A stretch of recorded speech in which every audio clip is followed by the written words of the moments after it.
ഇന്ന് നമ്മൾ ചേമ്പും താള് വച്ചിട്ട് വളരെ എളുപ്പത്തിൽ തയ്യാറാക്കാൻ പറ്റുന്ന ഒരു കൂട്ടാനാണ് ചെയ്യുന്നത് കേട്ടോ. ചേമ്പും താള് തൊലി കളഞ്ഞ് കഴുകി ചെറുതായി അരിഞ്ഞെടുക്കാം. കൂടുതൽ വെള്ളമെടുത്ത് അരിഞ്ഞ ചേമ്പും താള് വെള്ളത്തിലേക്കിട്ട് കുറച്ച് ഉപ്പിട്ട് വയ്ക്കാം.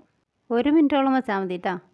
ചേമ്പിൻ്റെ താള് ചൊറിയാതിരിക്കാനാണ് ഉപ്പ് വെള്ളത്തിലിട്ട് പിഴിഞ്ഞെടുക്കുന്നത്. 1 മിനിറ്റ് ഒന്ന് വെള്ളത്തിലിടുന്നുണ്ട്. ഇനി നമുക്ക് നല്ല പോലെ ഒന്ന് പിഴിഞ്ഞെടുക്കാം. ചേമ്പും താള് ഉപ്പും വെള്ളത്തിൽ നിന്ന് പിഴിഞ്ഞെടുത്ത് വെച്ചിട്ടുണ്ട് കേട്ടോ. നമുക്ക് ഇതിനായിട്ട് ഒരു അരപ്പ് തയ്യാറാക്കാം. പച്ചമുളക്, വെളുത്തുള്ളി, ഇഞ്ചി, വേപ്പില എടുത്തിട്ടുണ്ട്.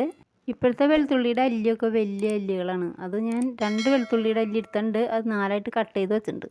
അരമുറി നാളികേരം ചെരുകിയതും ആവശ്യത്തിന് മഞ്ഞൾപ്പൊടിയും ചേർത്ത് നമുക്കൊന്ന് ചതച്ചെടുക്കാം. ഇന്ന് ഞാൻ കുക്ക് ചെയ്യുന്നത് പഴയ വിറകടുപ്പിലാണ് കേട്ടോ. ചട്ടി ചൂടായിട്ടുണ്ട്. എണ്ണ ഒഴിച്ച് കൊടുക്കാം. 3-4 വറ്റൽമുളക് ഇട്ട് കൊടുക്കാം. അതൊന്ന് പതുക്കെ മൂത്ത് വരുമ്പോൾ നമുക്ക് വേപ്പിലയും ഉള്ളി അരിഞ്ഞതും ചേർത്ത് കൊടുക്കാം.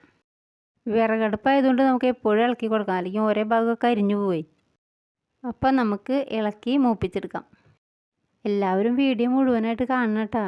ഈ കൂട്ടാൻ എല്ലാവർക്കും ഇഷ്ടപ്പെടും. ഉള്ളി മുളകൊക്കെ മൂത്ത് വന്നിട്ടുണ്ട് കേട്ടോ. ഇനി നമുക്ക് ഈ പിഴിഞ്ഞ് വെച്ച ചേമ്പിൻ താള് അതിലേക്ക് ചേർത്ത് കൊടുക്കാം. നല്ല പോലെ ഒന്ന് ഇളക്കി കൊടുക്കാം കേട്ടോ. ഞാനിതിനെ താള് പുളി ഒഴിച്ചുടച്ചതെന്നാണ് പറയുന്നത്. നിങ്ങൾക്കിത് ഇഷ്ടപ്പെട്ടാൽ ലൈക്ക് ചെയ്യാനും സബ്സ്ക്രൈബ് ചെയ്യാനും മറക്കരുത് കേട്ടോ.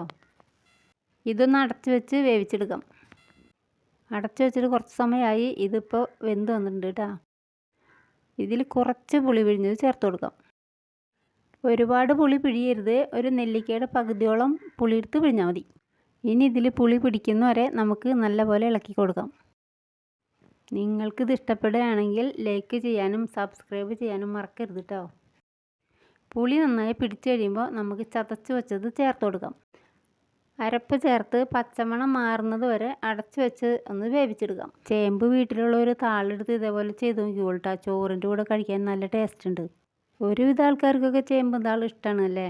താളും കൊള്ളിയൊക്കെ വയ്ക്കില്ലേ, അതിൽ നിന്ന് വ്യത്യസ്തമായിട്ടുള്ളൊരു താള് തന്നെ ഉള്ള കൂട്ടാനാണത്. ചതച്ചതൊക്കെ ഒന്ന് വെന്ത് വന്നിട്ടുണ്ട്. നല്ല പോലെ ഇളക്കി കൊടുക്കാം.